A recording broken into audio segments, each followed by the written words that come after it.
They were supposed to spend 6 months on the International Space Station, but unexpected events intervened, doubling the length of their mission. Today, NASA's Frank Rubio and Roscosmos cosmonauts Sergey Prokopyev and Dmitri Petelin begin their journey home to wrap up the longest spaceflight in history by an American and the third longest spaceflight ever. Welcome to Mission Control in Houston and the International Space Station Flight Control Room here at the Johnson Space Center in Houston, where flight controllers are working in concert with their Russian counterparts across the ocean at the Russian Mission Control Center as we prepare for the deorbit burn just 23 minutes from now of the Soyuz MS-23 spacecraft that will begin the final leg of a 371-day, 157 million-mile mission for Rubio, Prokopyev, and Petelin. We're standing by for more word on all of the developments that will lead up to the deorbit burn in less than 23 minutes.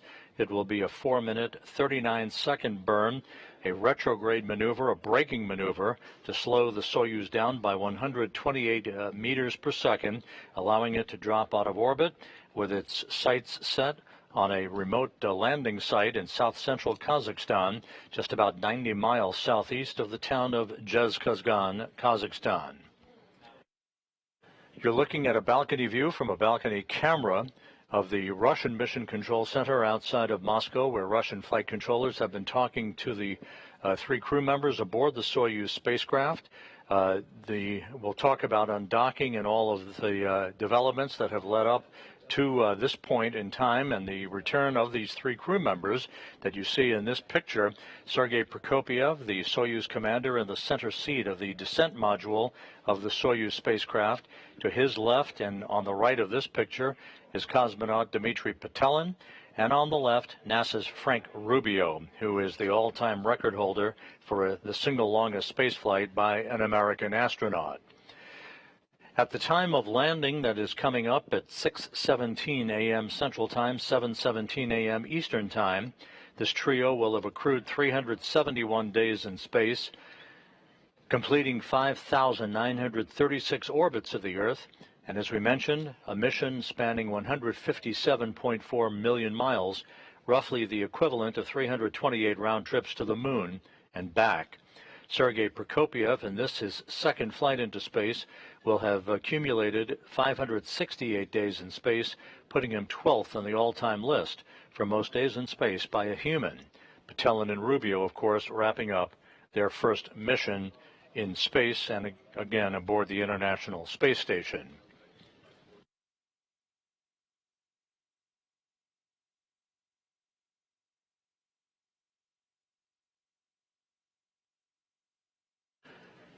Some 5.5 hours ago, the crew members departing the International Space Station gathered in the Prishal module attached to the multipurpose laboratory module, Naoka, on the Earth-facing side of the Russian segment of the International Space Station to bid a final farewell to Rubio, Prokopyev, and Petelin that you see in the background at the hatchway to their Soyuz spacecraft.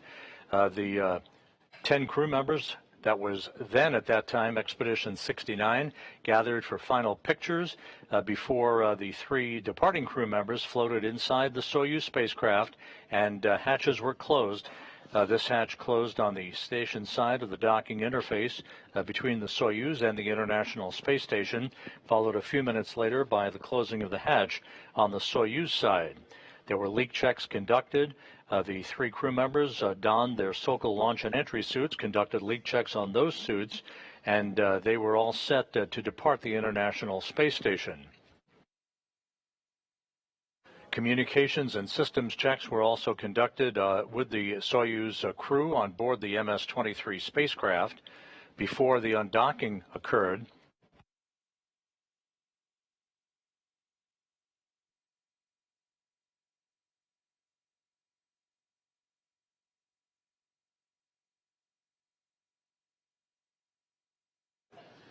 With all of the systems on the Soyuz spacecraft in good shape, the command was issued to open up the hooks holding the Soyuz in place to the Prishal module, and at 2:54 and 30 seconds a.m. Central Time, 3:54 and 30 seconds a.m. Eastern Time, the Soyuz departed the International Space Station as Rubio, Prokopyev, and Petelin left the complex that had been their home for more than a year. Within minutes after the undocking, two separation burns were conducted by the Soyuz engines to create an opening rate between the Soyuz and the International Space Station, allowing the Soyuz to move to a distance of some 24 miles away from the station where it currently resides, waiting for the final deorbit burn that is scheduled coming up at 5:24 and 9 seconds a.m. Central Time, 6:24 and 9 seconds a.m. Eastern Time.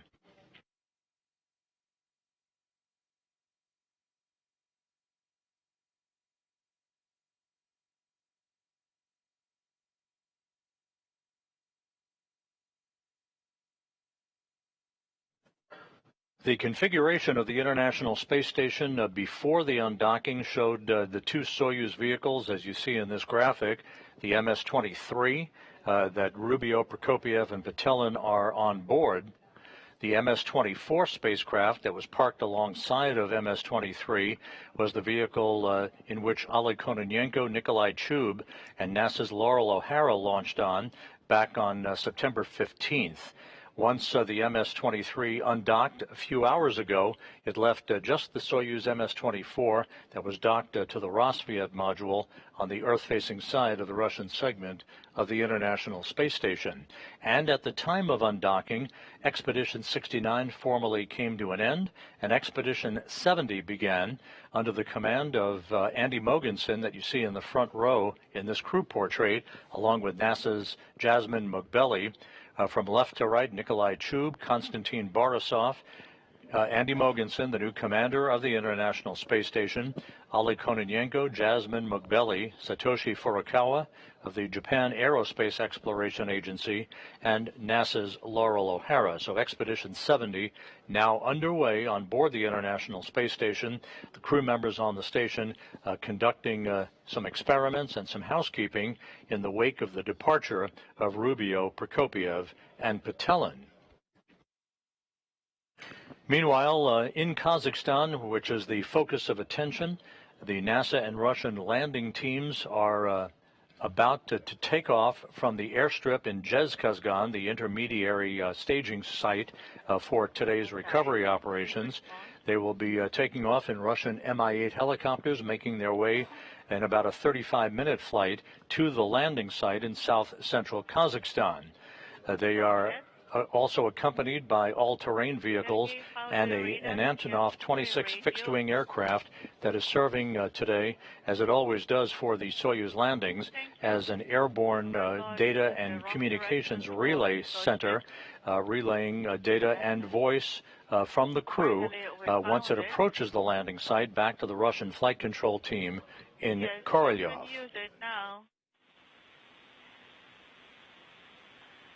We assembled it successfully. Thank you. Good luck to you. A few weeks ago, Frank Rubio, who is the new all-time record holder for the longest single spaceflight in U.S. history, had an opportunity for a brief chat with the former record holder, NASA astronaut Mark Vande Hei, whose record stay of 355 days in space was eclipsed back on September 11. Let's take a look at that quick conversation between Rubio and Vande Hei about tips that Vande Hei provided Rubio about today's entry and landing. Since it's been a long time since your Soyuz instructors talked to you about landing and what to do, I'm going to remind you about a couple things that I might have made a mistake on. I succeeded with keeping my mouth shut when we hit the ground. That was a good thing, so I didn't bite my tongue off. And but make sure you do keep your head in the seat. You will have the strength to be able to lift your head off the seat. So when you're tempted towards the end to check how far above the ground you are, don't do that, because it might creep up and get you before you thought it was there, because you do hit just as hard as everybody says you do. Yeah, the good thing about that is that I'll have some help, because I think my spine has extended just enough that I kind of am wedged into my seat liner, so I shouldn't move very much at all. Frank Rubio, a medical doctor, and now the new record holder for the longest single spaceflight. Once the deorbit burn occurs, as you see in this animation, it will slow the Soyuz down by 128 feet per second, allowing it to drop out of orbit. The pyros will fire about 27 minutes later to separate the three sections of the Soyuz vehicle, the descent module that the crew is strapped in, ready for entry, the only piece of the Soyuz that survives with its heat shield pointed in the direction of travel.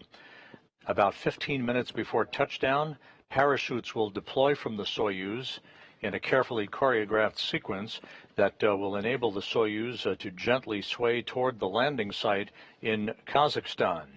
Just a few seconds before touchdown, the soft landing engines will fire in a final braking maneuver, and the Soyuz will have touchdown. Again, the touchdown point about 90 miles to the southeast of Zhezkazgan in a remote area on the steppe of Kazakhstan, where the Russian search and recovery forces, comprising the Rosaviatsia Civil Patrol, will be waiting along with RSC Energia personnel to begin the extraction of the crew from the Soyuz spacecraft. Once out of the spacecraft, the crew will be placed in reclining chairs, comfortable chairs, to enable them to have a few minutes to regain their equilibrium. They will be feeling the tug of gravity against their bodies for the first time in more than a year today. They will then be carried in those chairs to a nearby inflatable medical tent for medical exams and an opportunity to take their Sokol launch and entry suits off and get into more comfortable flight clothing. They will be then carried to three waiting helicopters, Mi-8s, Russian Mi-8 helicopters, for a 2-hour flight back to the staging city in Karaganda, Kazakhstan, where they will split up, Rubio boarding a NASA jet for a flight back to Houston, and the two cosmonauts, Prokopyev and Petelin, boarding a Gagarin Cosmonaut Training Center aircraft for their flight back to Star City, Russia, and their training base outside of Moscow.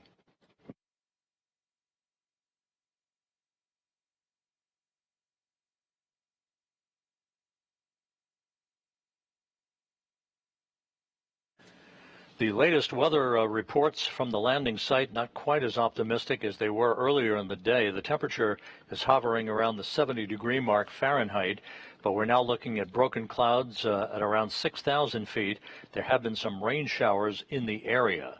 We are hopeful, of course, of getting video of the Soyuz descending under the chute, but that will depend on the visibility and how close to the bullseye target the Soyuz actually arrives at, as to whether or not we're going to get any meaningful video of its descent under its parachute.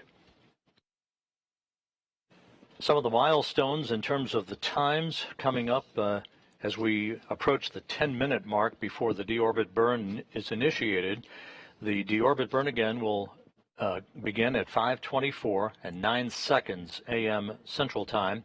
It will last 4 minutes, 39 seconds in duration, slowing the Soyuz down by 128 meters per second, allowing it to drop out of orbit. The module separation that will occur takes place some 27 minutes after the deorbit burn. That module separation that is initiated by pyros will separate the top section, the orbital module, the middle section, which is the descent module, where the crew is strapped into their seats, Prokopyev in the center seat, Petelin to his left, and Rubio to his right.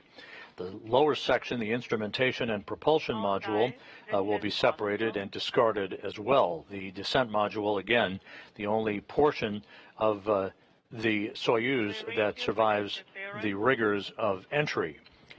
Those rigors will first be felt at about 5:54 and 51 seconds a.m. Central Time, as the three crew members reach the first traces of Earth's atmosphere. They will feel the first effects of Earth's gravity in more than a year at that point, as they then, just a few minutes later, enter into the plasma regime of peak heating, where temperatures around the spacecraft will rise to about 2,500 degrees Fahrenheit. That will last for about 5 minutes or so until they emerge from that section of the entry timeline. Maximum G loads on the crew will build up to about 4 to 5 Gs against their bodies before the command is sent to open up the parachutes at an altitude of 6.7 miles. That will occur at 6:03 and 13 seconds Central Time, 7:03 a.m. Eastern Time. This parachute deployment sequence is triggered by a pressure sensor at an altitude of 41,000 feet. At this point, the parachute cover is jettisoned by pyros and springs that pull out two extraction chutes, which in turn pulls out the drogue chute. That in turn pulls out the main chute. This all takes about 20 seconds to occur. Then at some 21,000 feet in altitude, another pressure sensor starts a timer that triggers the remaining events in the landing sequence. At 18,000 feet, commands will be issued to jettison the heat shield. That's about 3 minutes after parachute deploy. Those commands also inhibit the entry thrusters and opens valves to vent all of the hydrogen peroxide fuel for the entry thrusters and oxygen in the life support system tank. If we have video at that time, you'll see a white vapor. That is normal. That white vapor is a combination of hydrogen peroxide and oxygen venting into the air. The purpose of this is to safe the vehicle for landing so that the search and recovery forces that will be landing sequentially in their Russian Mi-8 helicopters after touchdown don't encounter any hazardous gases as they try to expedite the extraction of the crew from the Soyuz descent module. Maneuver and turning off the fans of the HISA, cooling and drying equipment. Copy that, and please continue reporting your status to us.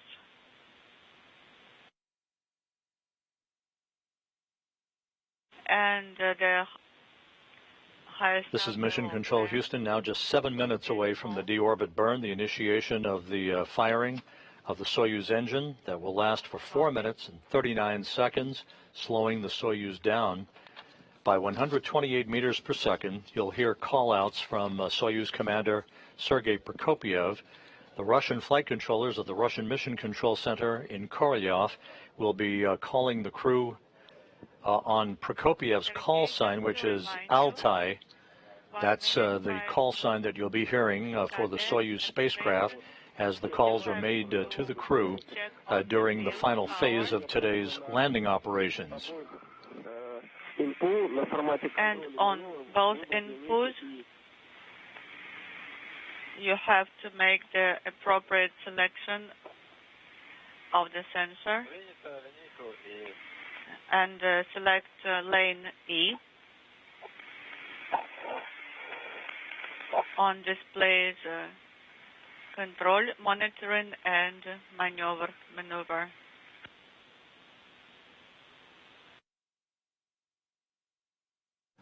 The three crew members are coming home in the Soyuz MS-23 that was launched in February as a replacement vehicle for the damaged Soyuz MS-22 that Rubio, Prokopyev, and Petelin launched on over a year ago in September of 2022.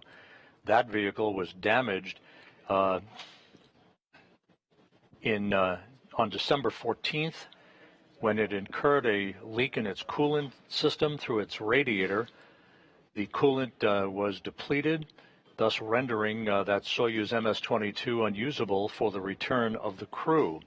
The Soyuz MS-23 was launched in February unpiloted, made an automated docking to the Prishal module on the Earth-facing side of the Russian segment of the International Space Station. The MS-22 was then undocked without the crew on board and returned to Earth for a landing in Kazakhstan in the same vicinity that these three crew members will be returning for a touchdown a little less than 1 hour from now.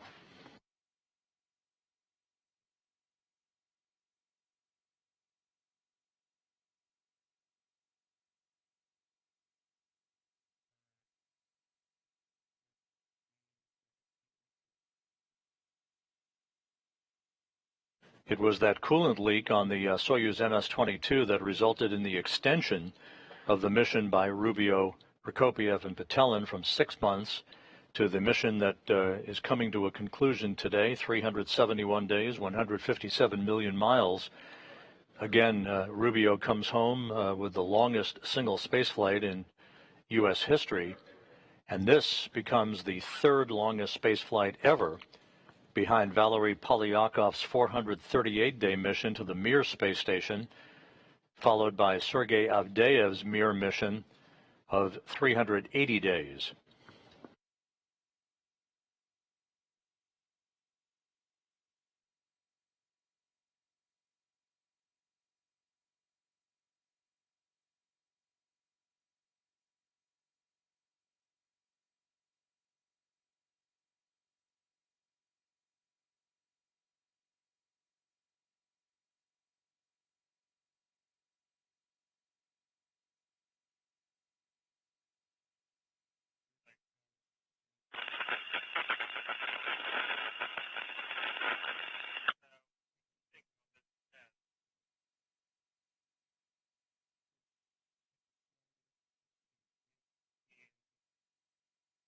Less than 3 minutes now until the initiation of the deorbit burn.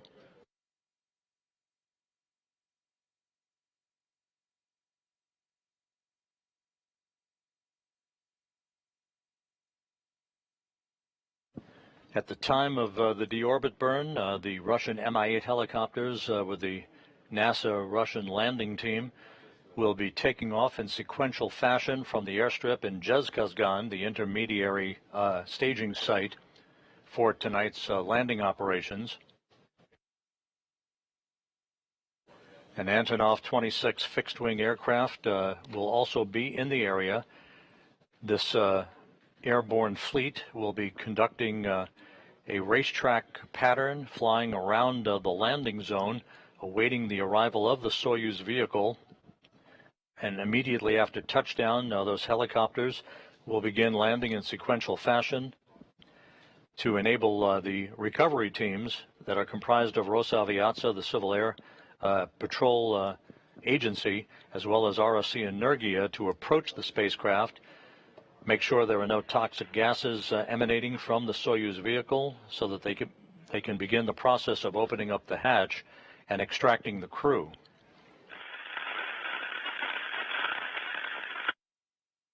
"90 seconds away now from the initiation of the deorbit burn.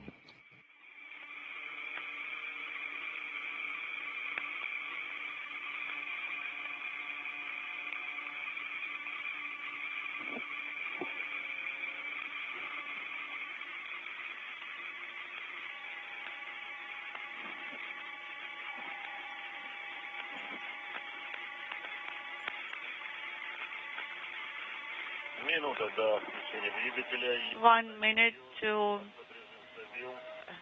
engine activation and Bill's power is on. Copy.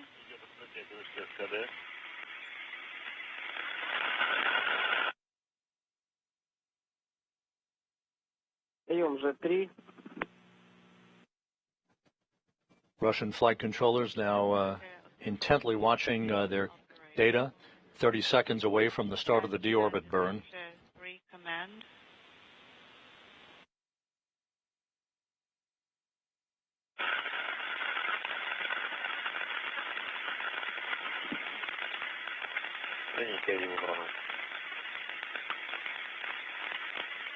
Inaudible.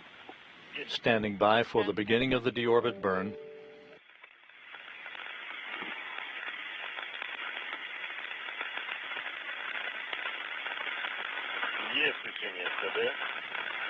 Thruster activated at 13:24. And the confirmation has been received that the deorbit burn is underway. This will last 4 minutes and 39 seconds. We'll be getting reports from Sergey Prokopyev on the progress of this burn that will slow the Soyuz down by 128 meters per second and begin the journey home for Rubio, Prokopyev, and Petelin. We have 13.3 in 13 seconds. 2 kilograms so far. And delta V increasing. Parameters are normal.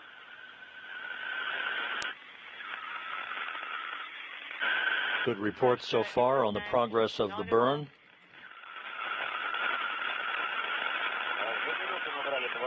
Two minutes, and we now have 27 decimal inaudible.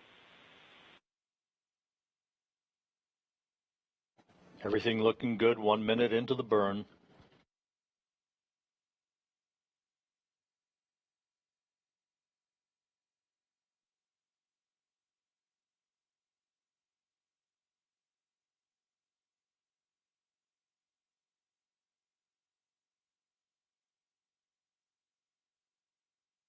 Three minutes left in the deorbit burn. Everything proceeding as planned. KDU combined propulsion system parameters are nominal. Pressure in the oxidizer line inaudible.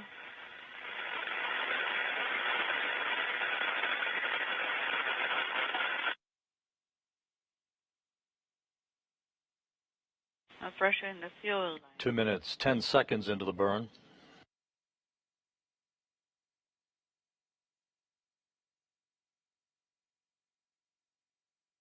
Change in velocity and all of the engine pressures looking good.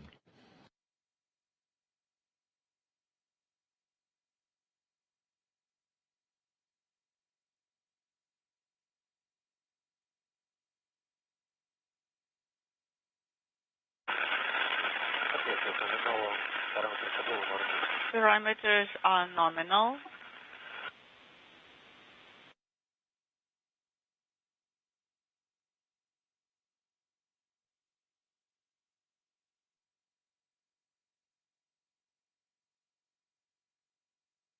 Three minutes into the burn, about another minute and a half.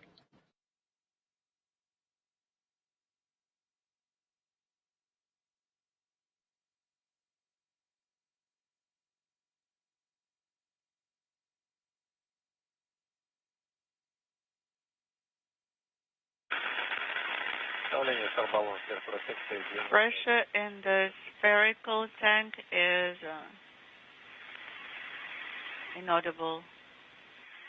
3.5 minutes into the burn, just about 1 minute left.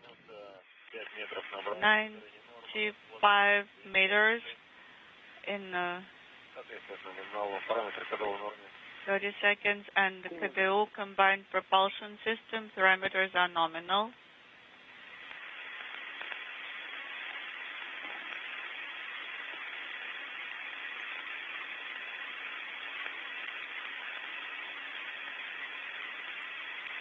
Отработали 4 минуты. 4 minutes 4 into the minutes burn. into the burn.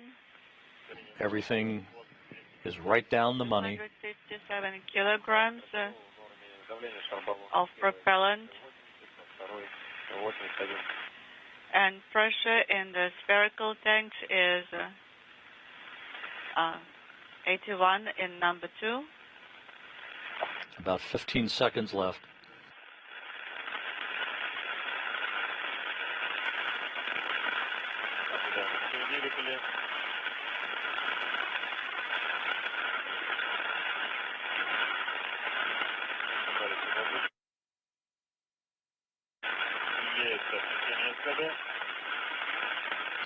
And the deorbit burn is complete and perfectly normal. 4 minutes, 39-second braking maneuver. The Soyuz now is on its way home with Frank Rubio, Sergey Prokopyev, and Dmitri Petelin on board. Their journey coming to an end. Touchdown scheduled about 48 minutes from now.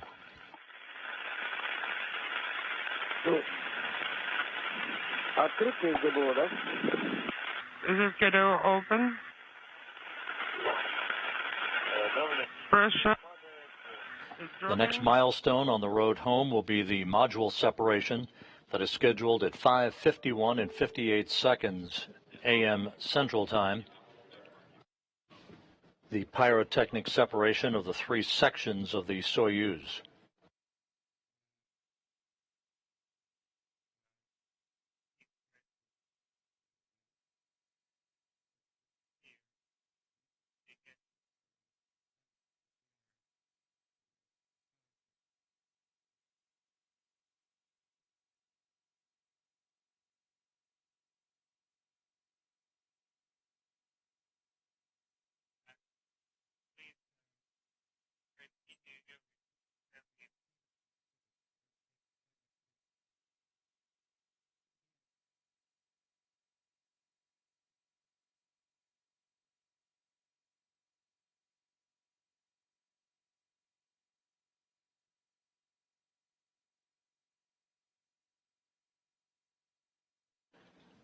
Just to recap, the Soyuz MS-23 on its way home following the deorbit burn that was just completed successfully. Perfect timing, good pressure, good deceleration of the Soyuz, enabling it to begin to slide back out of orbit into the Earth's atmosphere. This coming in the wake of the undocking of the Soyuz from the Prishal module earlier this morning at 2:54 a.m. Central Time, 3:54 a.m. Eastern Time.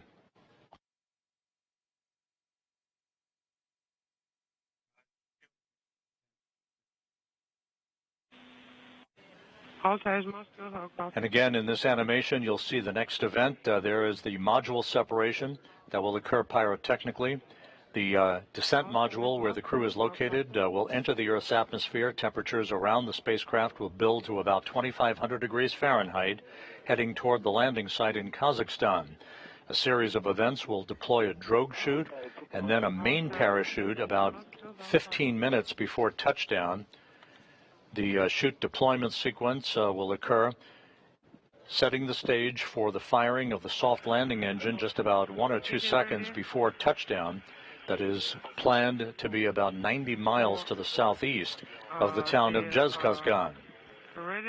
The Russian Mi-8 helicopters are airborne now, heading for the landing site, which is about a 35-minute flight. They will arrive in a circular racetrack pattern around the landing site that you see there at the bullseye mark, moving from southwest to northeast, passing just south of Baikonur, the Cosmodrome, where the Soyuz launches take place. Most recently, Laurel O'Hara launching with Oleg Kononenko and Nikolai Chub on the Soyuz MS-24 spacecraft.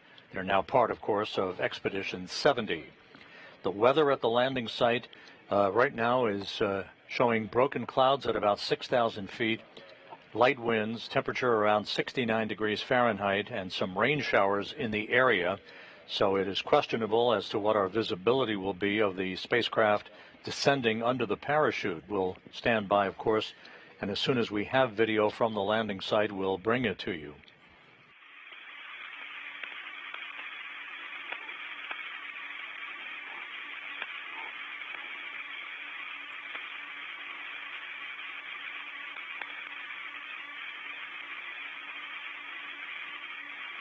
We're about 44 minutes away from touchdown.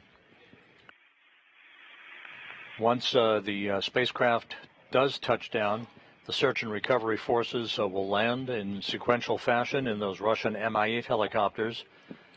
The most critical personnel, the RSC Energia personnel, and the search and recovery forces will make their way to the spacecraft and begin the process of opening up the hatch and extracting the crew one by one, placing them in nearby chairs alongside their vehicle.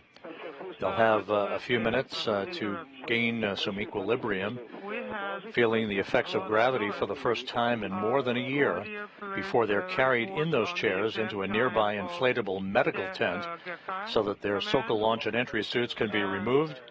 They'll receive initial medical exams and be put in more comfortable flight clothing for the subsequent 2-hour helicopter flight back to the staging city of Karaganda. Copy. I'll give you the time in a second.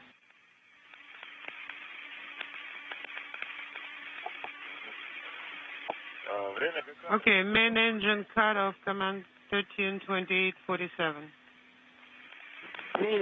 Copy. How copy? Yes, copy.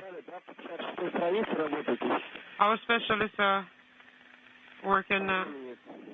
One thing that we'll note here, in about 8 minutes, as the Soyuz moves to a distance of about 87 miles away from the International Space Station on its descent towards the beginning of the traceable senses of Earth's atmosphere, that will end our guaranteed voice communication with the Soyuz through a relay to the International Space Station itself. That VHF relay still in place and being heard, of course, by the Russian flight controllers at the Russian Mission Control Center outside of Moscow. So starting at about 5:42, The communications from the Soyuz will be a bit choppy. We may lose comm for a while, especially as the Soyuz descends into the peak heating regime for about 5 minutes. That peak heating regime will begin at about 5:56 a.m. Central Time. Often communications is lost for several minutes until the Soyuz emerges from that plasma regime that builds up that ionization around the spacecraft itself. At that point, the Soyuz will begin to approach the area where voice communication will be established with the Antonov fixed-wing aircraft that is flying in the vicinity of the landing site to relay data from the spacecraft as well as voice back to the Russian flight control team in Korolyov.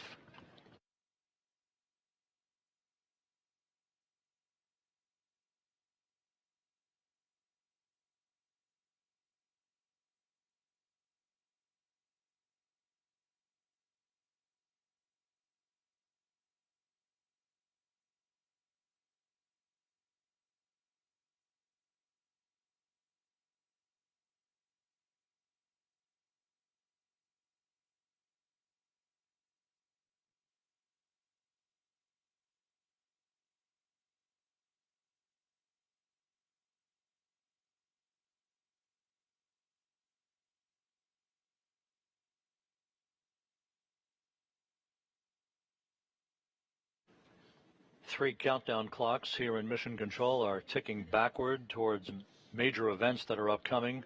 The separation of the three sections of the Soyuz about 14.5 minutes from now. The opening of the parachutes some 25.5 minutes from now. Landing now just under 40 minutes southeast of Zhezkazgan, Kazakhstan.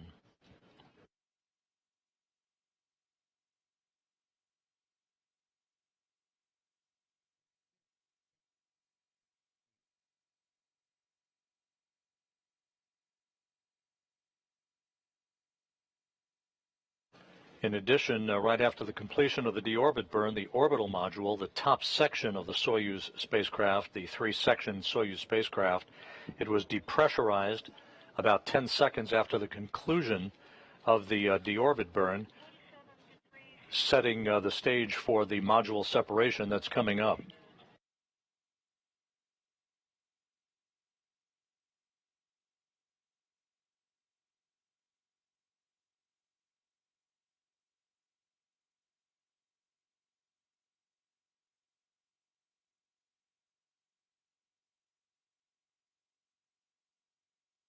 The precise landing coordinates being relayed to the crew on board the Soyuz. The current projection by the ballistics officers for the RSC Energia team at the Russian Mission Control Center shows the landing site at 47.20 degrees north, 69.39 degrees east. That is where the search and recovery forces will be positioned to greet the Soyuz crew following touchdown, which occurs now 38.5 minutes from now.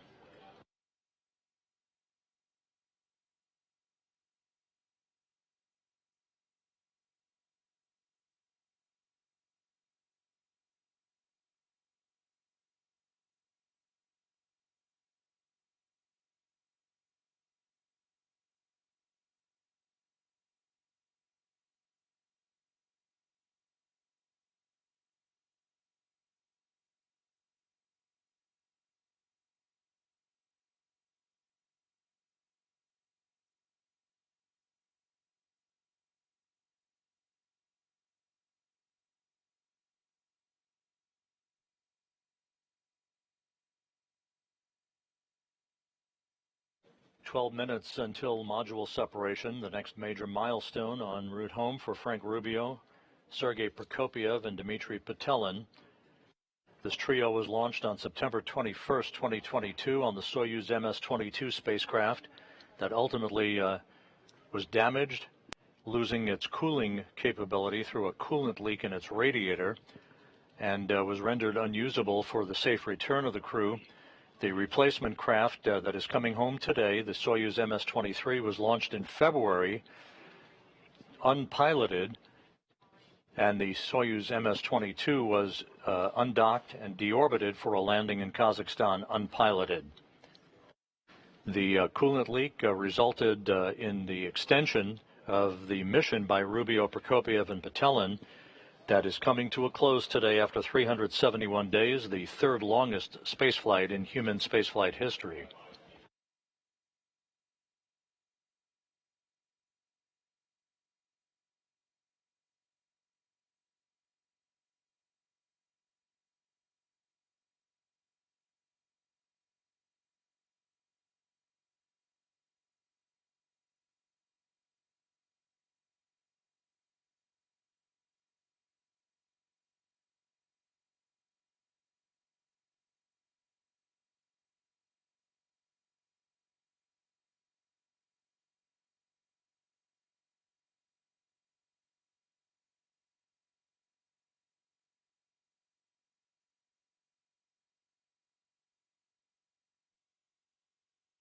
The Russian Mi-8 helicopters are some 20 minutes out from the landing site, having taken off from the airstrip in Zhezkazgan en route to the touchdown point, which is about 90 miles to the southeast of Zhezkazgan. Those helicopters left Karaganda earlier this morning, several hours ago, flew 2 hours to Zhezkazgan to refuel, and now are en route to the landing site to begin the recovery of the 3 crew members.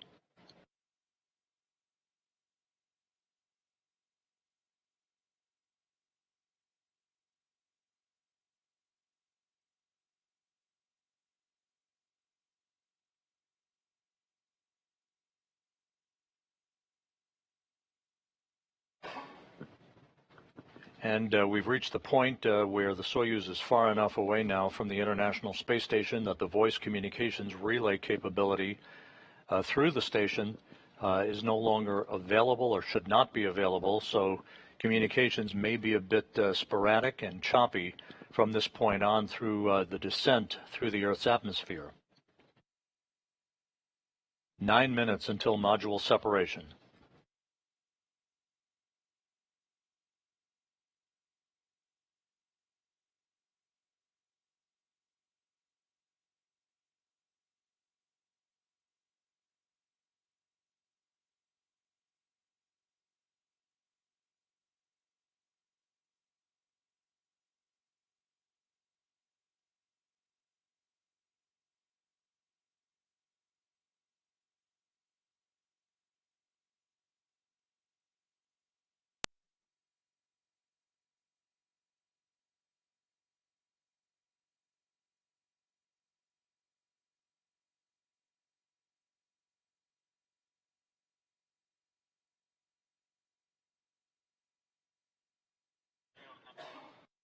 All of the events leading up to this point in today's return of Rubio, Prokopyev, and Petelin have gone by the book. The undocking that occurred earlier today at 2:54 a.m. Central Time, 3:54 a.m. Eastern. 2 separation burns of the Soyuz engine enabled the Soyuz to back away from the station and accelerate its departure rate from the complex for the deorbit burn that occurred a short time ago. That was a 4-minute, 39-second retrograde maneuver, slowing the Soyuz down by 128 feet per second, enabling it to begin its descent back to Earth. We're less than 7.5 minutes away now from the next milestone. That will be the pyrotechnic separation of the 3 sections of the Soyuz, discarding the orbital module and the instrumentation and propulsion module, leaving just the descent module with the 3 crew members strapped inside. Sergey Prokopyev, the Soyuz commander, in the center seat, flanked to his left by Dmitri Petelin, and to his right by Frank Rubio.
Again, voice communications not possible again through the relay from the International Space Station from the Soyuz spacecraft at this moment.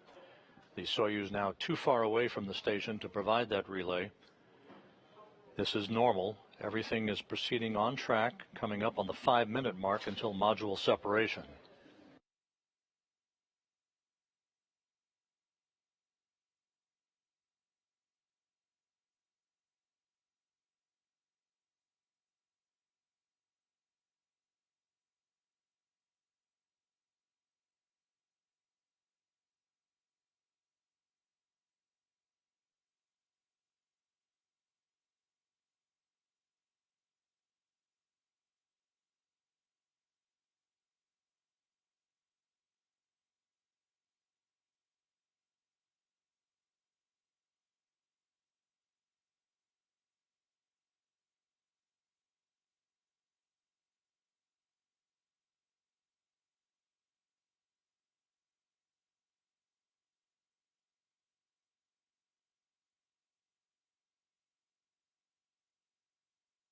Just to recap, the module separation is scheduled just a few seconds before 5:52 a.m. Central Time, 6:52 Eastern.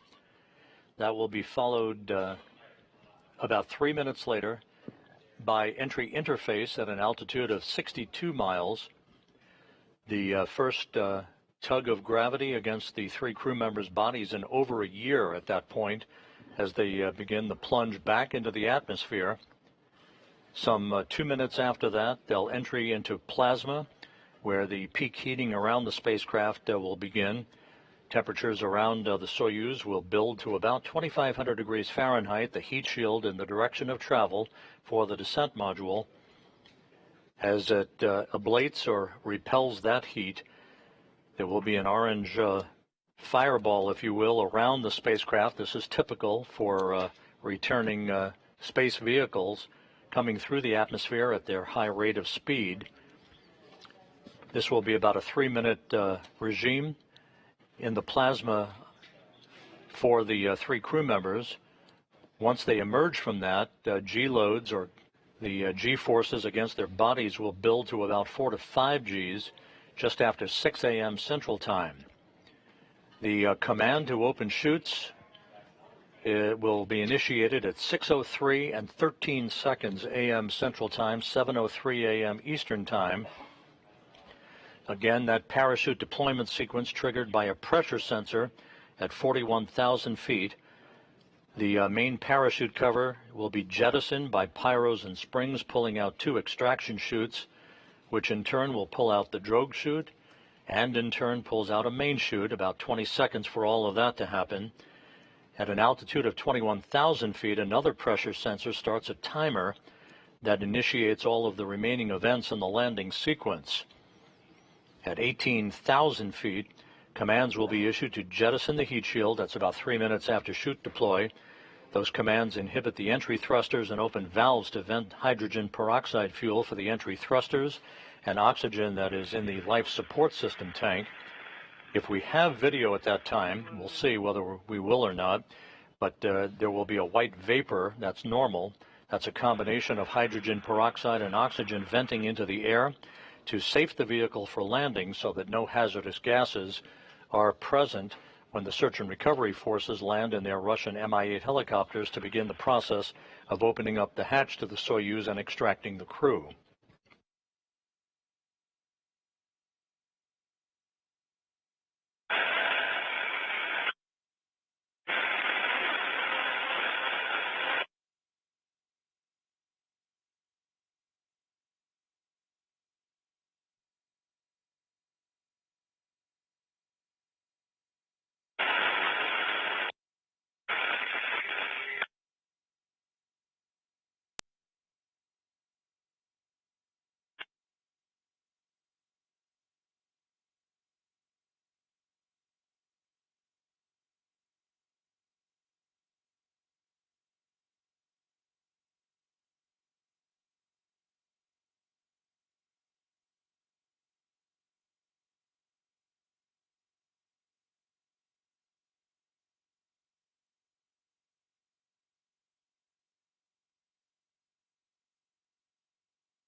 We should be about 30 seconds or so away from module separation. We'll be standing by for that confirmation.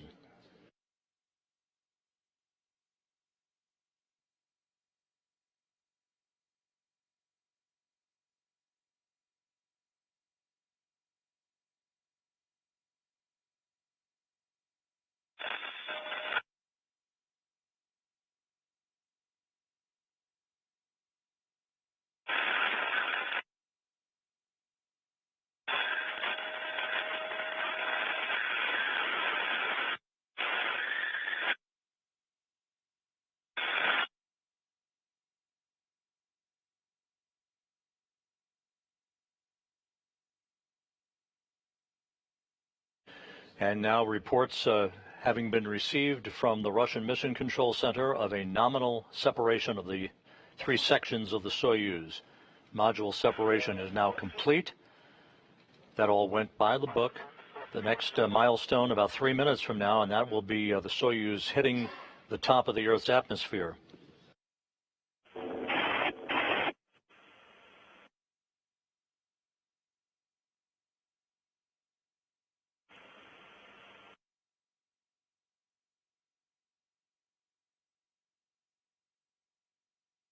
Huntsville Station on 2 for OCT2.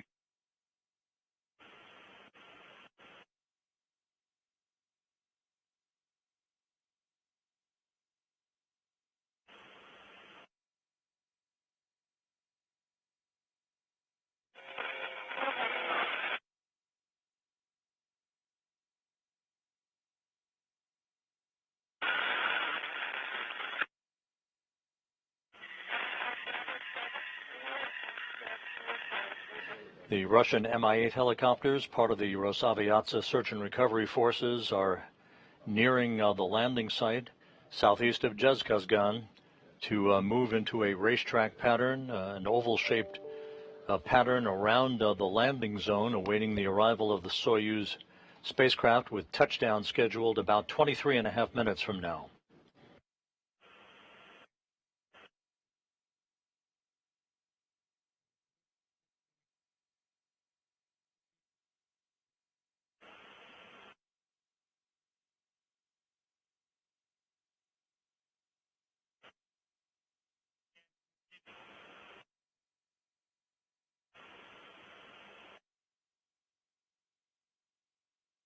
Flight controllers in Korolyov outside Moscow receiving data from the Soyuz spacecraft through their communication satellites, the Luch system.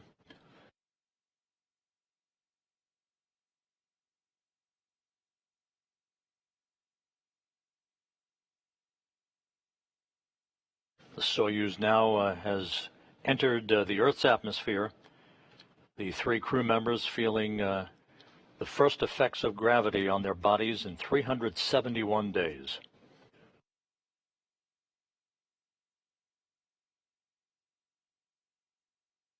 Just over 8 minutes until the scheduled deployment of the parachutes.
The Soyuz currently descending through the Earth's atmosphere, 6.5 minutes to go until the commands will be sent to begin the parachute deployment sequence.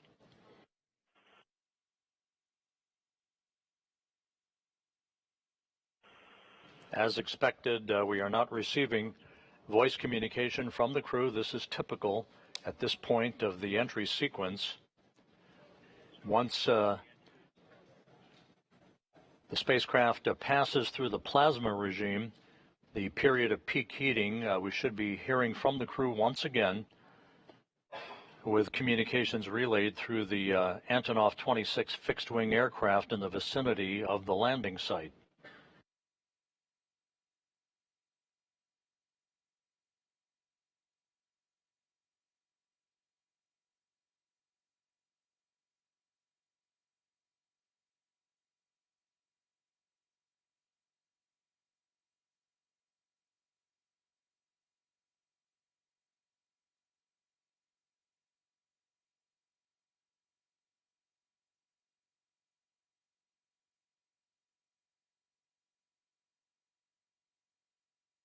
You're looking at a view from balcony camera in the Russian Mission Control Center outside of Moscow, their International Space Station Flight Control Room. All is quiet here at Mission Control in Houston as flight controllers belonging to the Orbit 1 team continue to watch over the International Space Station and follow developments on the Soyuz's descent for its touchdown in south-central Kazakhstan.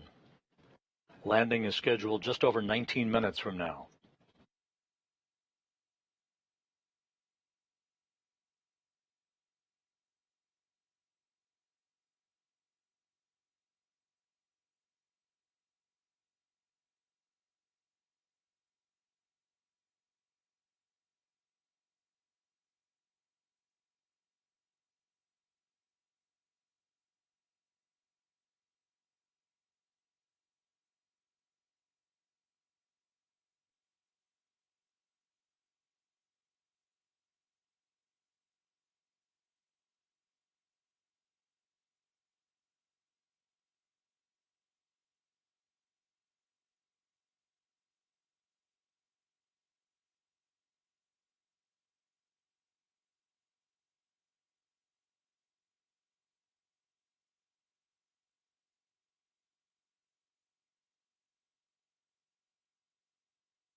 As we approach the top of the hour, we'll be standing by for confirmation of a chute deploy that is scheduled just over 3.5 minutes from now.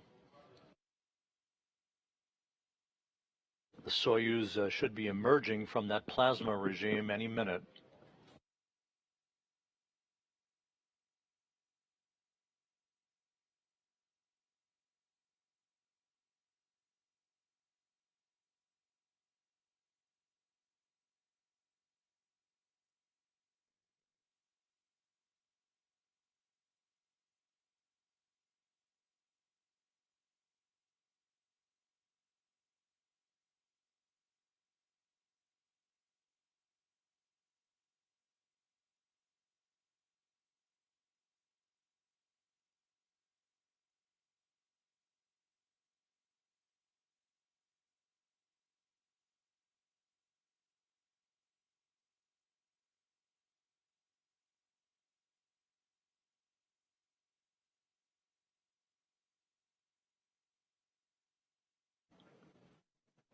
Standing by for the emergence of the Soyuz from that plasma regime. This is the point where the crew is experiencing maximum G loads on their bodies of about 4 to 5 Gs.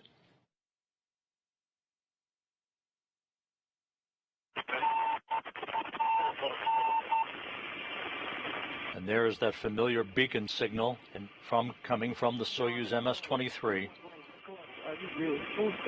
A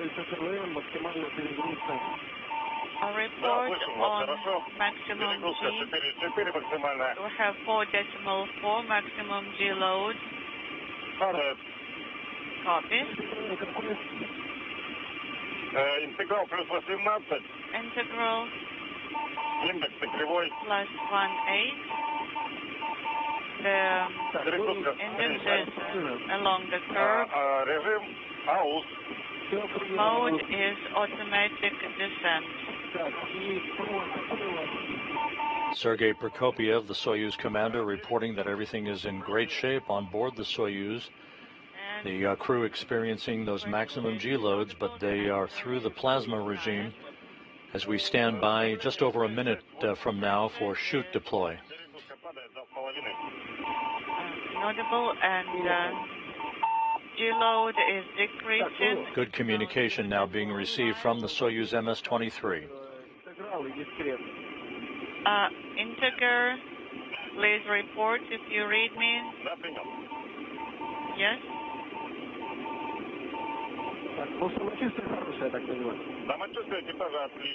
And how are you feeling? We are feeling great. Thank you. End of control. Integer is plus 1A. Index positive plus 1. Copy.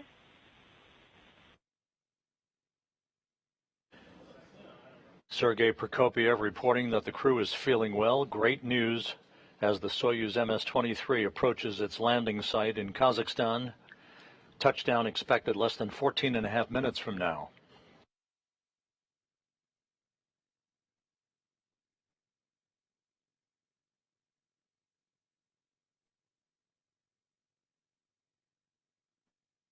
We should be getting confirmation momentarily on the opening of the chutes.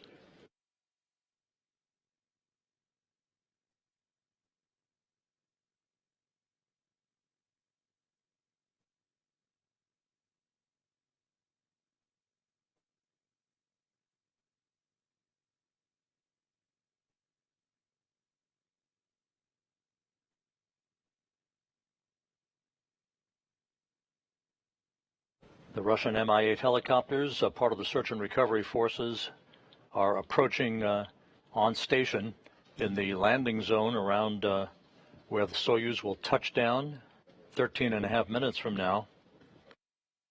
We should be getting confirmation momentarily on shoot deploy.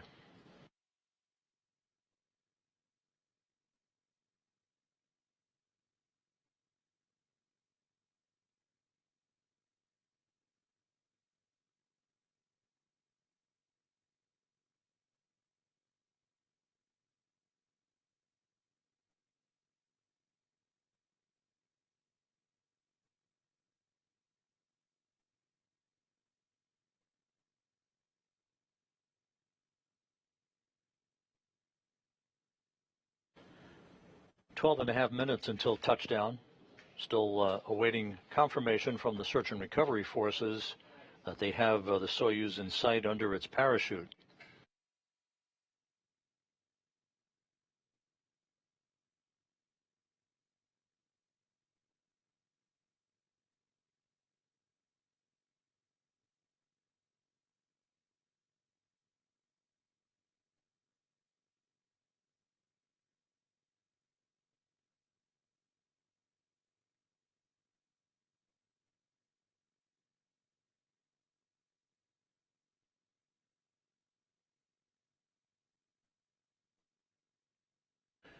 We now have confirmation that the Soyuz parachute has been deployed.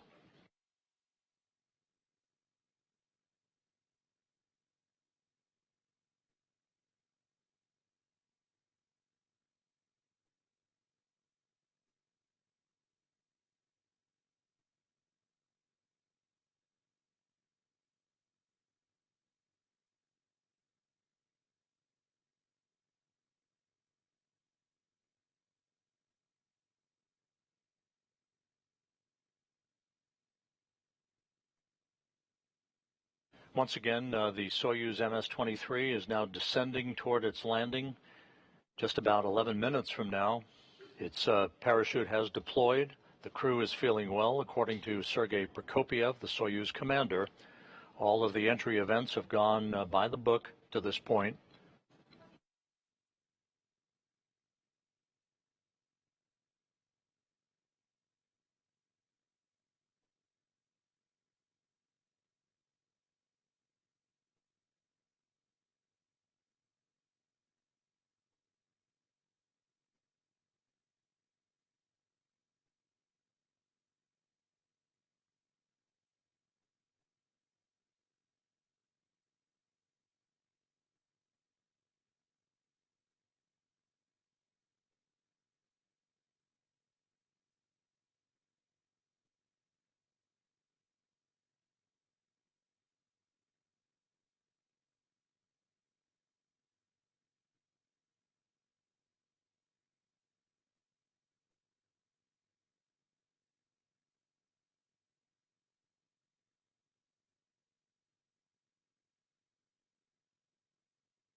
The skies are quite overcast at the landing site. Temperatures around 69 degrees. We're still waiting for video from the landing site.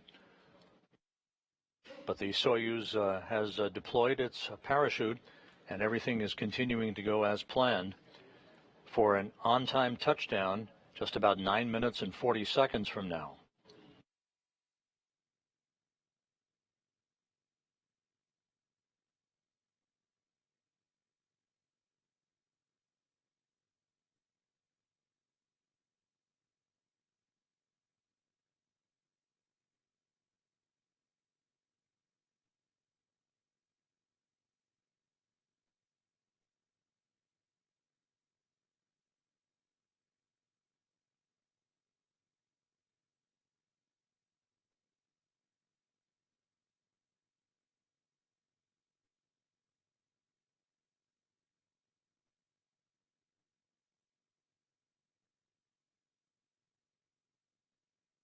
The search and recovery forces at the landing site now confirm that they have the Soyuz in sight under its parachute.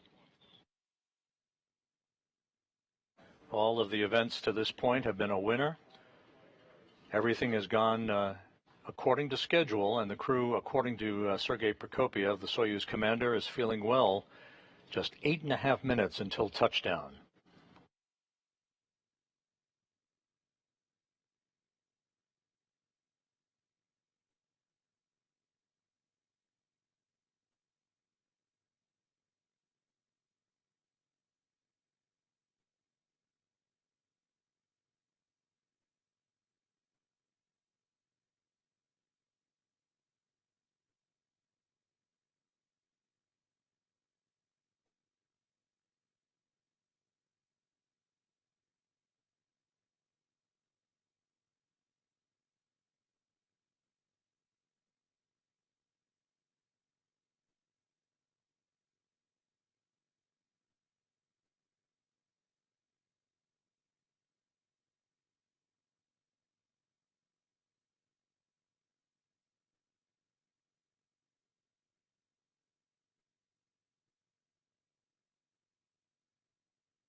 Now about 7 minutes until touchdown. Everything continuing on course. The chutes have been deployed for the Soyuz MS-23. It is gently descending under its large orange and white parachute. Search and recovery forces have the vehicle in sight. The Russian Mi-8 helicopters are circling the landing zone waiting for touchdown, at which point they will descend and land in sequential fashion to begin the process of arriving at the capsule and extracting the crew.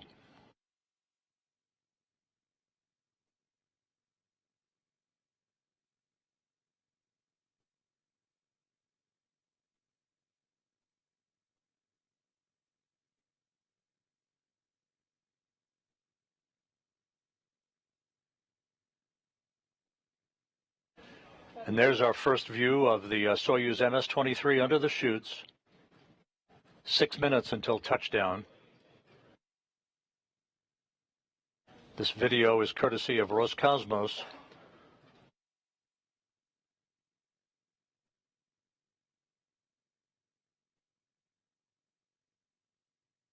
Soyuz descending at its normal rate of descent. Search and recovery forces are reporting back that everything is looking good from their perspective.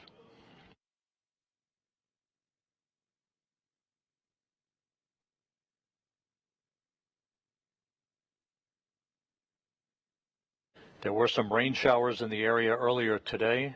The Soyuz descending under a deck, several decks of broken clouds toward its touchdown point about 90 miles to the southeast of Kazakhstan. Again, this video courtesy of Roscosmos from the landing site.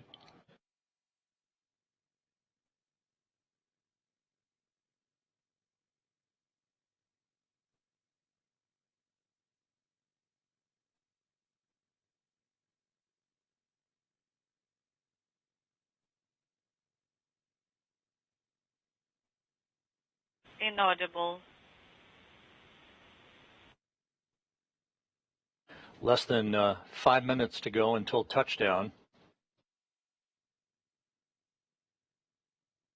The extended mission of Frank Rubio, Sergey Prokopyev, and Dmitri Petelin is now in the home stretch.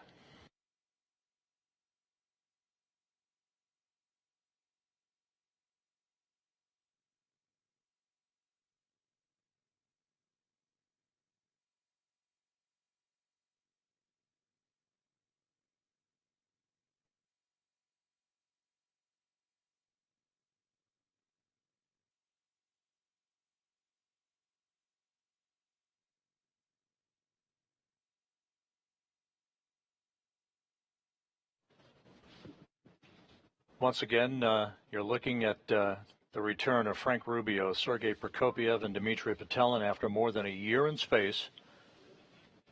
Less than 4 minutes from touchdown on the desolate steppe of Kazakhstan.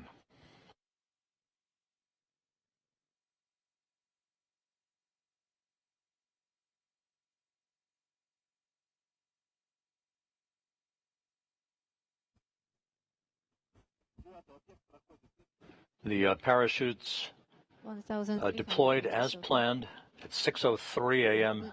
Central Time. 3 minutes later, the Soyuz heat shield was jettisoned. 409. Confirm. The next event will be just a second or two before touchdown. That'll be the firing of the soft landing engine.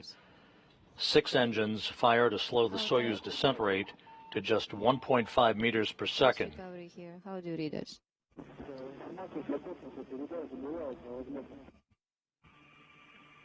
Inaudible. We observe you.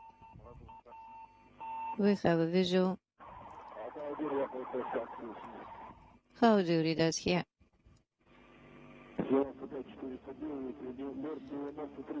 For 95,553. Search and recovery forces communicating directly now with Sergey Prokopyev, saying that they have a good visual on the spacecraft. Just over 2 minutes until touchdown. It has been 1,000 meters. We are not able to connect with them in audio yet. We can hear them, they are not hear us yet. It has been 1,000 meters. We hear them, they are not. Less than 1,000 meters from touchdown.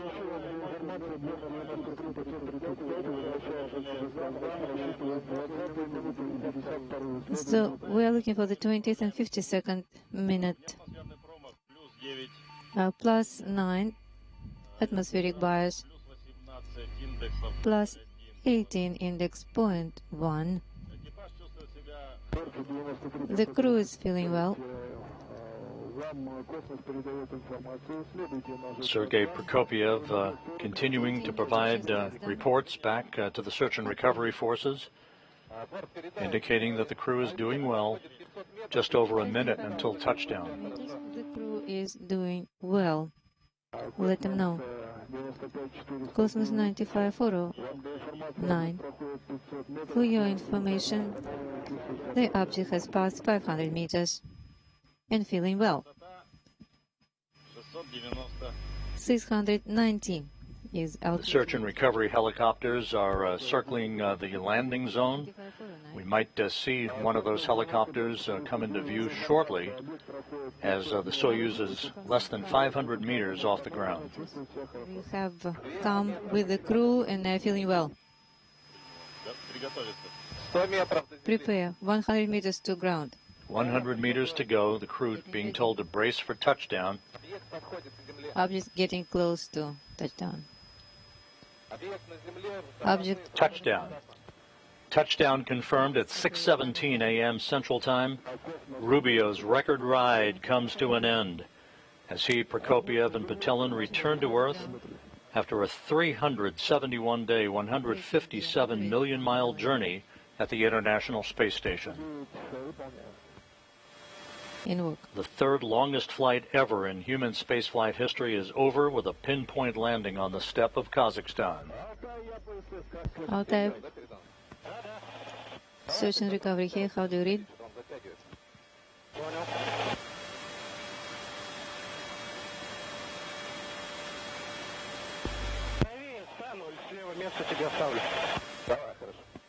Okay, all good.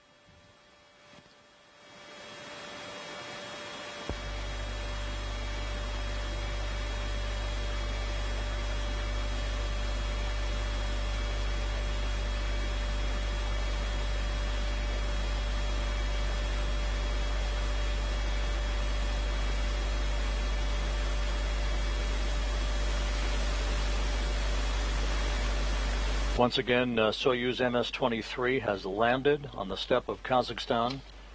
A bullseye touchdown for the three crew members, Frank Rubio, Sergey, Prokopyev, and Dmitri Petelin.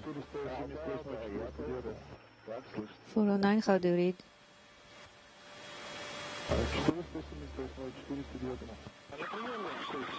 Two 409.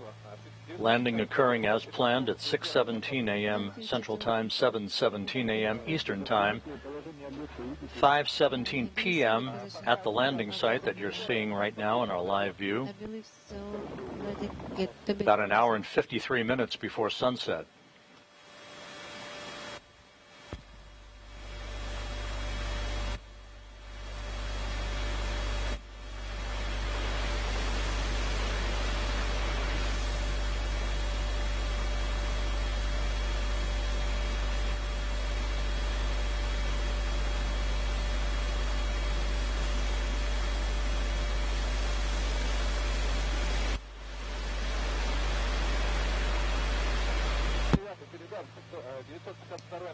$952 is on the ground. The Russian Mi-8 helicopters are now descending in sequential fashion to arrive in the vicinity of the spacecraft. You can see one of those helicopters in view. The all-terrain vehicles will be moving toward the spacecraft as well, repositioning themselves to enable us to get video of the recovery process, the extraction of the crew, and the crew will be placed in reclining chairs next to the Soyuz MS-23 for a few minutes to regain their equilibrium before they're carried in those chairs to a nearby inflatable medical tent where they will doff their Sokol launch and entry suits, get into more comfortable flight clothing, and then make their way with the assistance of recovery personnel to 3 helicopters, one for each crew member, for a 2-hour flight back to the staging city of Karaganda. K1, K2. At that point, Rubio and his 2 crewmates will split up. Rubio will board a NASA jet to fly back to Houston. Prokopyev and Petelin will board a Gagarin Cosmonaut Training Center aircraft to fly back to their training base at Star City, Russia, outside of Moscow.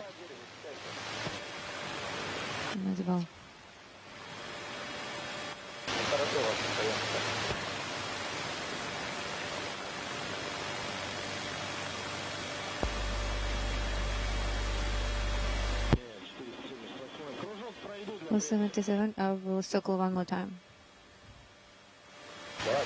Okay.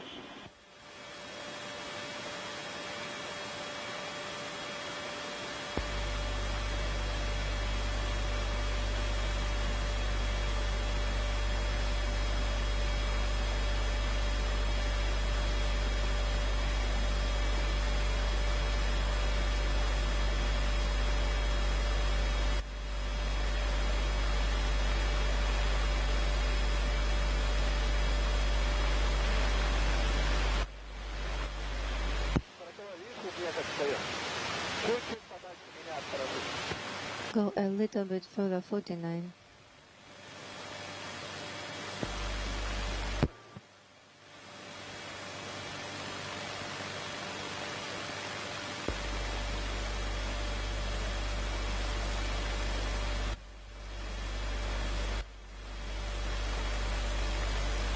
In this view, you can see Russian Mi-8 helicopters landing in the vicinity of the spacecraft that's just out of the field of view. The all-terrain vehicle that carries this television equipment that you saw the landing from will be repositioning itself a short time from now and make its way to the Soyuz as it documents for us, and hopefully we will be seeing the extraction of the crew and the crew being placed in those reclining chairs by the capsule.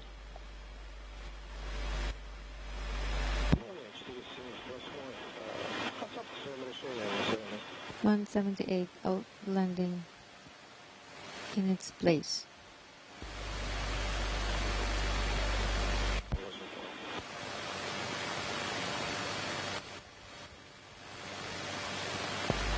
At the Russian Mission Control Center in Korolyov outside Moscow, the Russian words "Jest Posadka," they've landed, and a greeting welcoming Frank Rubio back after his record-setting mission for an American astronaut of 371 days in space.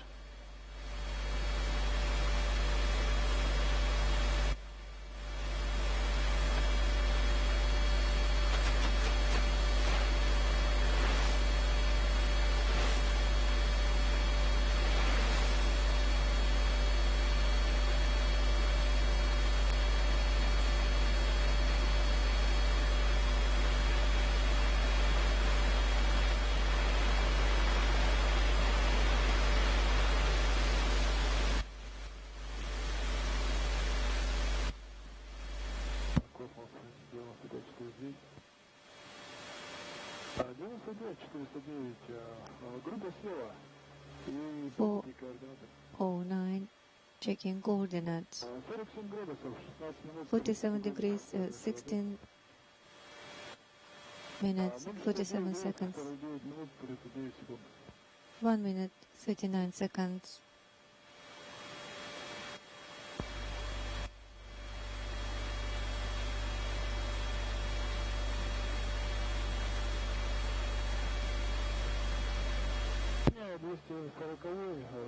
Just 240,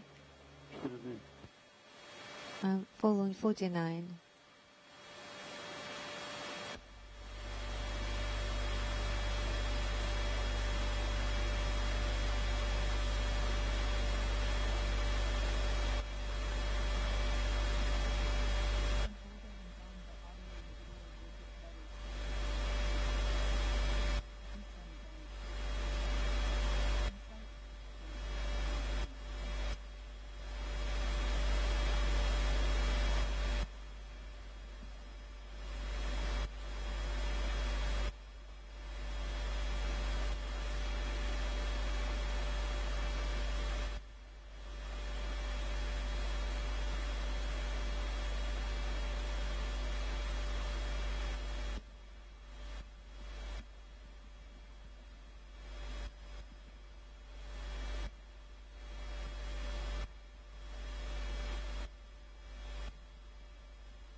This is Mission Control Houston. Once again, you're looking at video from the landing site in Kazakhstan, where the Soyuz MS-23 touched down just 9 minutes ago.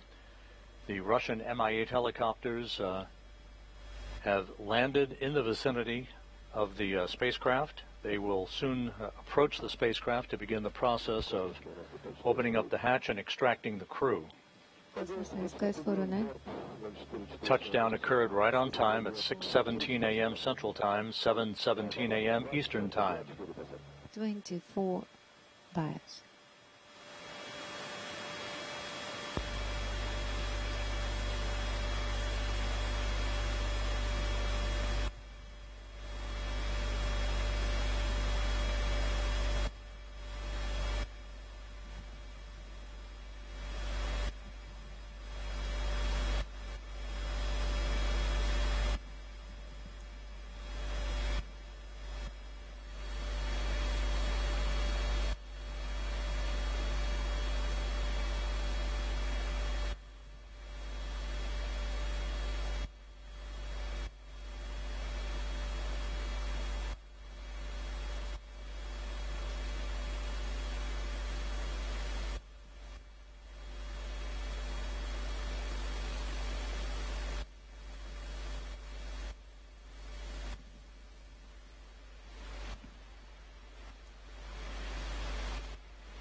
95 4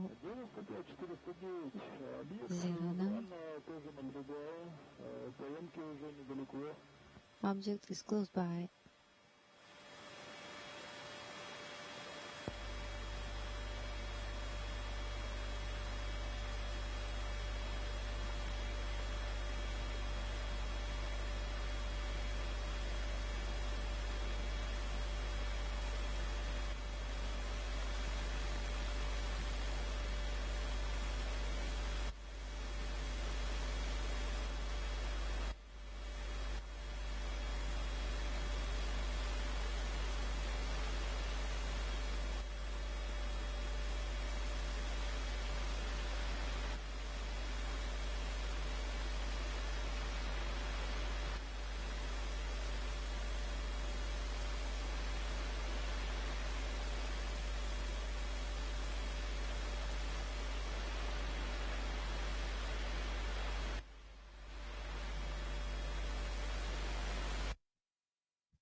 This is Mission Control Houston.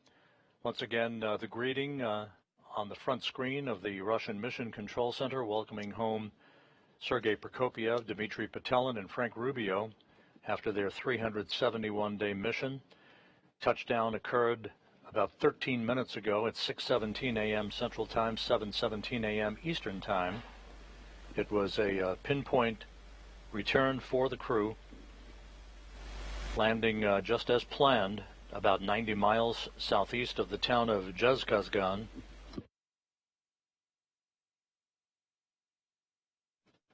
The Russian search and recovery forces, the Russian Mi-8 helicopters, have landed to begin the process of extracting the crew from the Soyuz. All of the events beginning with hatch closure late last night Central Time, followed by the undocking of the Soyuz from the International Space Station's Prishal module at 2:54 a.m. Central Time this morning, and the deorbit burn that occurred several hours later. All of those events went by the book. No issues whatsoever. Sergey Prokopyev reporting to the search and recovery forces in the final minutes before touchdown that the crew was feeling well and ready for their return to Earth.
This is Mission Control in Houston.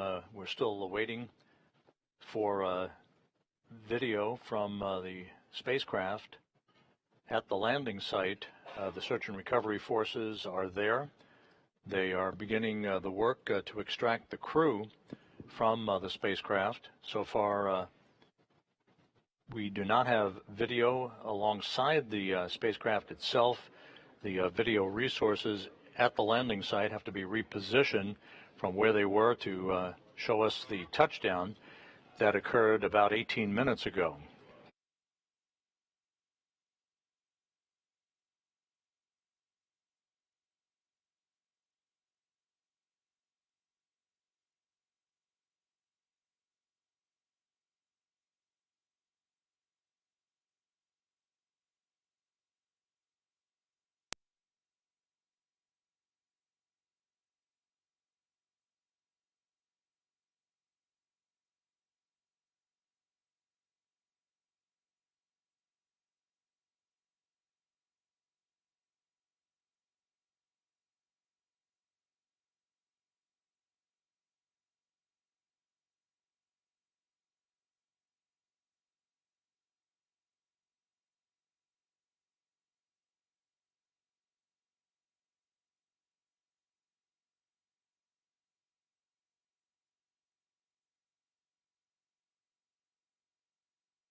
And this video now, courtesy of Roscosmos, showing Soyuz commander Sergey Prokopyev having been helped out of the Soyuz MS-23 spacecraft.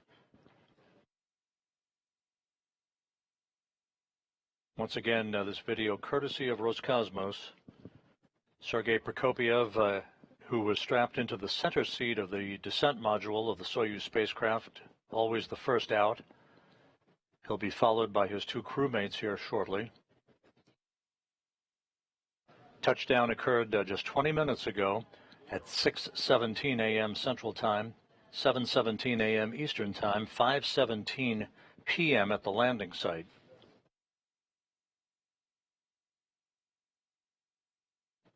The crew home after 371 days in space, the third longest space flight in history. And, of course, for Frank Rubio, the longest single space flight by an American astronaut. Did you realize that we are finally on the ground? It has been more than a year. But the result is the main thing. Just perfect, just ideal. That the overload was 4.5, greater than last time.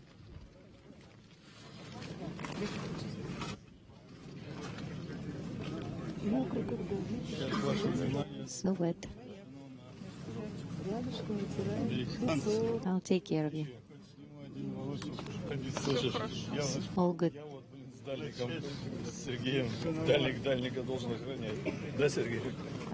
just stay here, take care of you too. Don't turn, just stay where you are.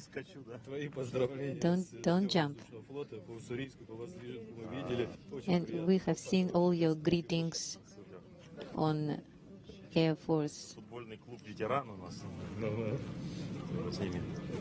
anniversary. Yes, and we also worked with the veterans of soccer teams here.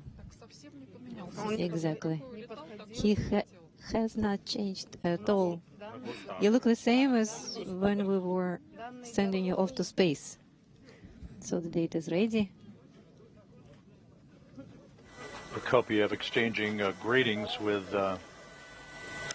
Some of the members of the search and recovery forces happy to see him for the first time in over a year.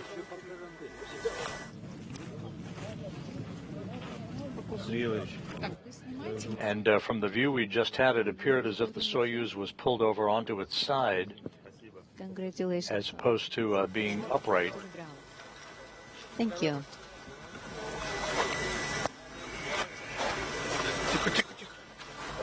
Easy, easy.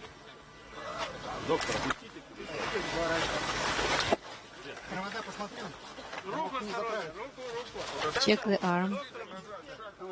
Check the cables. Careful. Easy. Frank Rubio, the U.S. record holder for the longest single spaceflight in history, back on Earth. Here you are. Don't fall.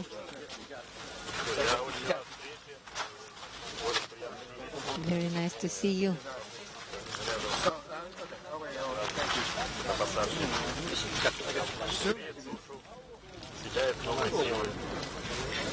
So great.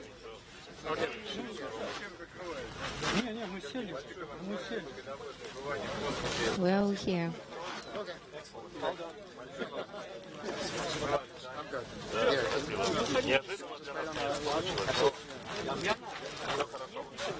All went well.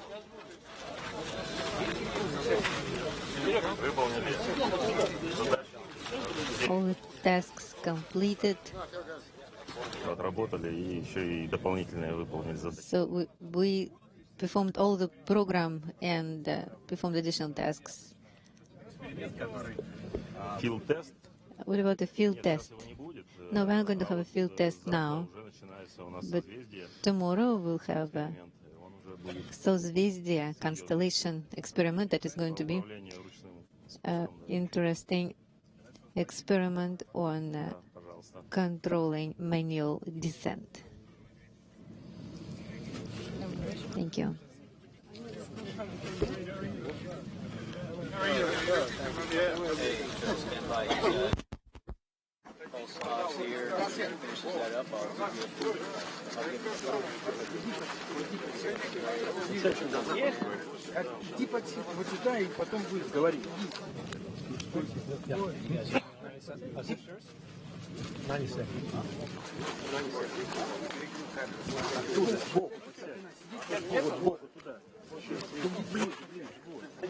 Your foot this way.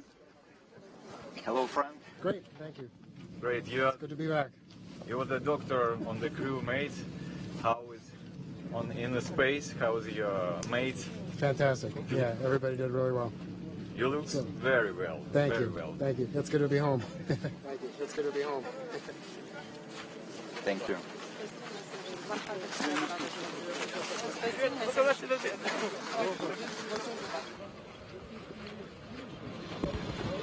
Once again, the view from the landing site, right by the Soyuz MS-23. Frank Rubio on the left, Sergey Prokopyev on the right.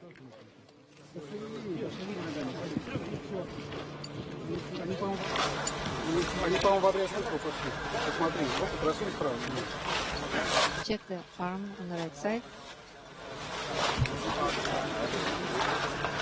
And Dmitri Petelin now being removed from the Soyuz spacecraft.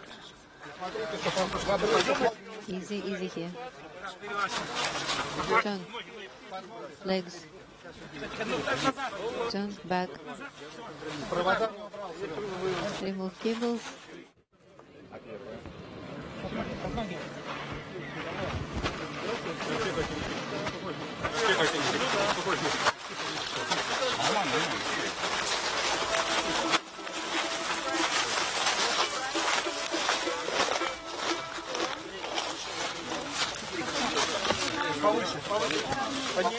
A little higher. Move him a bit higher.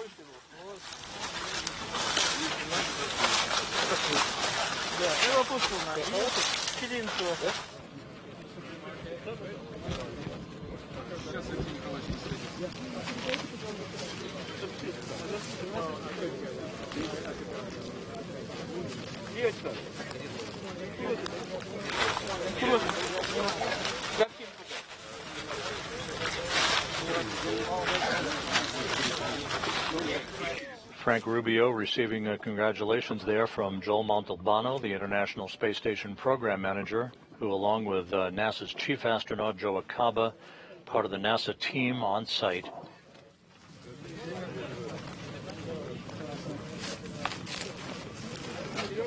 Come on, Joe.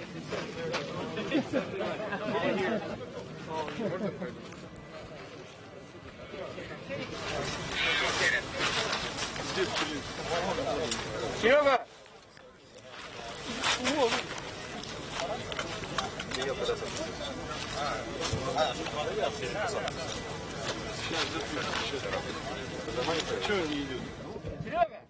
Sergey?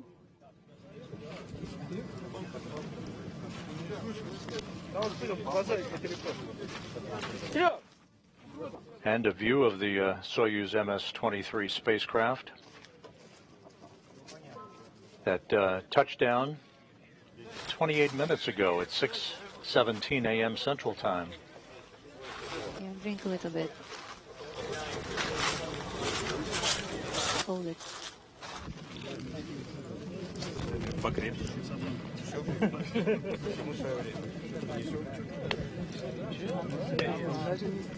Everything is in due time.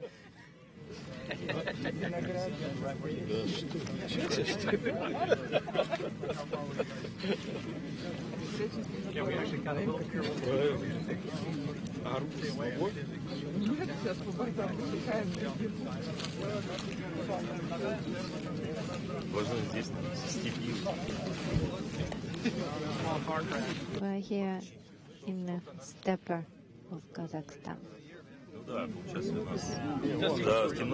Sergey Prokopyev, the commander of Expedition 69 and the Soyuz commander for the landing today, comes home after 2 flights in space and a total of 568 days, putting him 12th on the all-time list for most days in space by a human being. And there are technicians who are gathering up the parachute that deployed about 15 minutes before touchdown.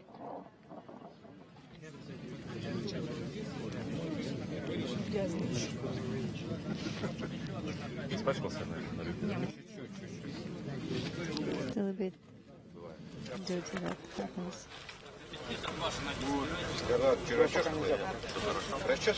All good. Do you want me to comb your hair?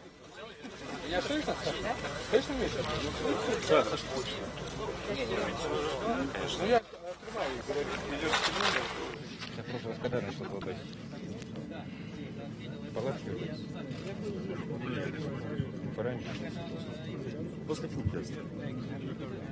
А также мочить только да? Нормально, ничего даже не было. Такой. So you had it was a bump, so it did feel it. This is Mission Control Houston, continuing to receive video from the landing site in south-central Kazakhstan. On the right, Sergey Prokopyev, the Soyuz commander and the commander of Expedition 69, which came to an end with the undocking of the Soyuz MS-23 this morning at 2:54 a.m. Central Time, 3:54 a.m. Eastern Time. Expedition 70 began. Prokopyev handing over command of the International Space Station to European Space Agency astronaut Andy Mogensen. Expedition 70 now well underway and will continue through the course of the fall time frame until Mogensen returns to Earth next spring with Crew 7. At about 300 meters, COM was established again.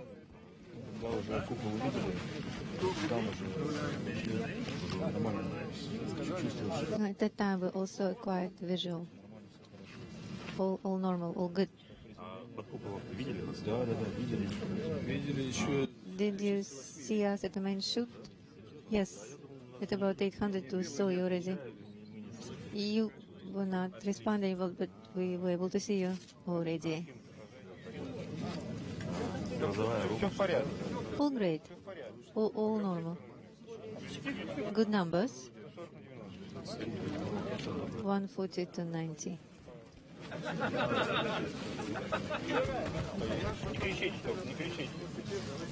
Don't scream over there.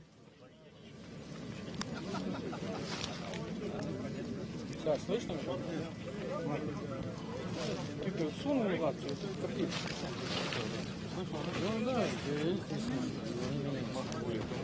The next step for the 3 returning crew members, they'll be, as you look at the all-terrain vehicles that are on site, the 3 crew members will be carried in those chairs into a nearby inflatable medical tent to doff their Sokol launch and entry suits, get into more comfortable flight clothing, and then they'll be transported in those ATVs to 3 awaiting Russian Mi-8 helicopters to take off for a 2-hour flight back to the staging city of Karaganda to the northeast of the landing site.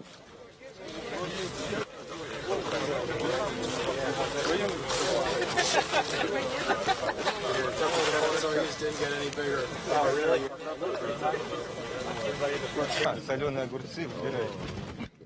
And maybe you want some pickles. Oh, yeah. Maybe some succulent pork. That would be nice. Well, not right now, in about a week.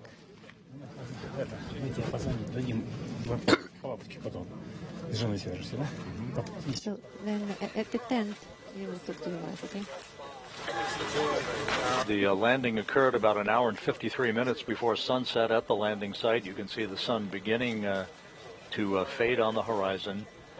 On the left in the left side of your screen is Dr. Joe Schmidt, who is Rubio's attending flight surgeon, and on the right is the NASA nurse Yana Shelopova. And then once we got all back up, I couldn't reach it.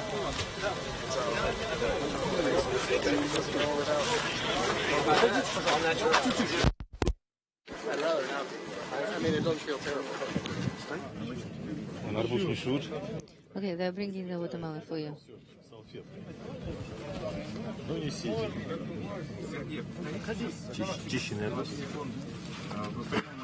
Make sure you clean it from the seeds. Okay, good. Oh, rada watermelon. Good deal. I am the commander of the search and recovery helicopter. So my apologies if we had to wait a little bit. But from all of us, we would like to give you this, the fruit of the earth. Oh, I can smell it now. Thank you. Sergey. And Dmitri Petelin, who was board engineer number 1. He and Prokopyev conducted 6 spacewalks during their time on board the International Space Station. As they should have. What did you bring from space? Good mood. And in my personal items, I had all the rings and crosses that I took with me. This is something green. I forgot what it feels like. I did request the watermelon in advance, and I appreciate it. Thank you. Let's move it a little bit closer.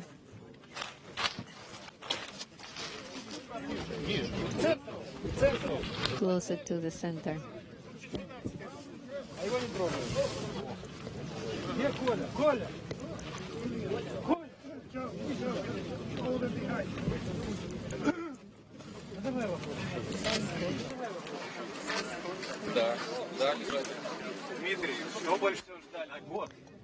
Dmitri, you've been there for a year. Yes, actually, I was expecting to be here half a year before, and we've been waiting impatiently to get back. And it was my first landing. I didn't know what to expect exactly. Today I felt it to the fullest. the loads and gravity. What did you bring to your daughters from space? I brought souvenirs, photos, images that were brought to me by Progress vehicle. Are you going to follow some experiments right now as you returned as an operator? We are planning constellation Suzvezdy experiments, that is with a suit and using the arm, but that will depend on physically is possible. Thank you very much.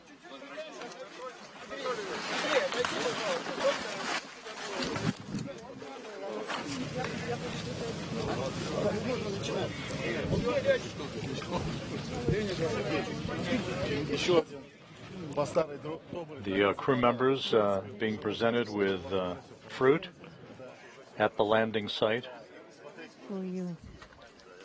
and Matryoshka dolls. I can open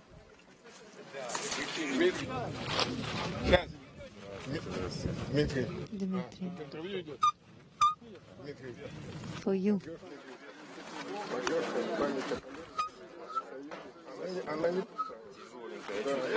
That is a heavy one. A heavy wooden doll, Matryoshka. Thank you, and greetings to Kustana friends. Now pilots.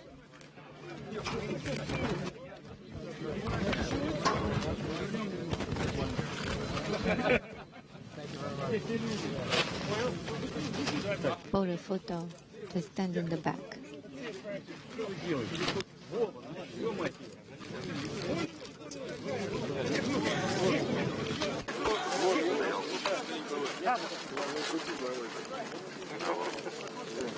Those Matryoshka dolls bearing the images of each of the three crew members being presented to them by members of the search and recovery forces. I'm taking pictures of everybody. Oh, perfect. Very good. The Soyuz landed 40 minutes ago at 6:17 a.m. Central Time, 7:17 a.m. Eastern Time, 5:17 p.m. at the landing site. The crew was quickly extracted, placed in these reclining chairs for an opportunity to regain their equilibrium. They'll be carried in those chairs a short time from now into a nearby inflatable medical tent, where they will doff their Soka launch and entry suits, get into more comfortable flight clothing, receive medical exams, and then be flown on three individual helicopters 2 hours to the staging city in Karaganda, Kazakhstan, where they'll split up. Rubio boarding a NASA jet to fly back to Houston. Prokopyev and Petelin boarding a Gagarin Cosmonaut Training Center aircraft to fly back to their home base, their training base at Star City, Russia. Pick up the blanket.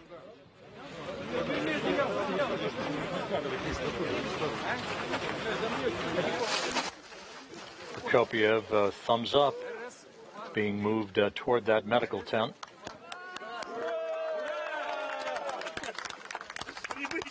Hooray! Welcome. Welcome back.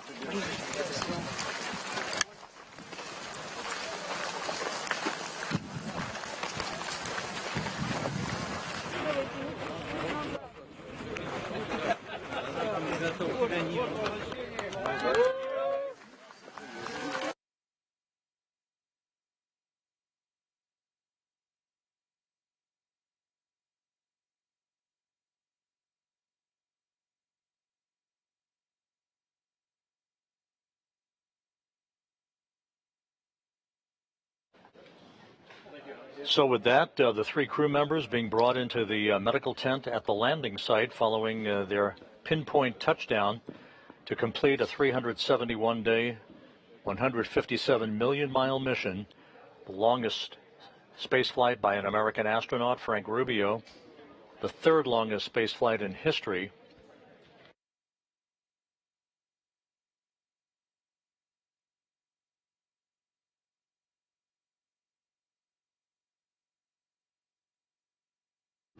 As we mentioned, the crew members were quickly extracted from the Soyuz MS-23 that landed on time, on target, and are now being brought into the nearby medical tent. And there's a view of Frank Rubio with Joe Acaba and the rest of the NASA team helping bring him into the medical tent. In the back, you see ISS Program Manager Joel Montalbano. The crew will get out of those Sokol launch and entry suits. They'll put on comfortable flight clothing and prepare for their helicopter flight back to Karaganda, Kazakhstan, and eventually their trip back to their respective hometowns. Rubio coming to Houston, Prokopyev and Petelin coming to Star City, Russia. So with that, the crew is now back in the medical tent. Medical exams in store for them as they have landed after more than a year in space, the third longest space flight in history, a successful end to an eventful mission that was extended by 6 months, but ended in great fashion with a bullseye touchdown on the steppe of Kazakhstan. Frank Rubio, Sergey Prokopyev, Dmitri Petelin, safely back on Earth. With that, we'll wrap up our coverage for tonight and this morning. We thank you for joining us throughout the night. Stay tuned for more to come on the ventures of the Expedition 70 crew aboard the International Space Station. But for now, we'll bid you a good morning from Mission Control in Houston.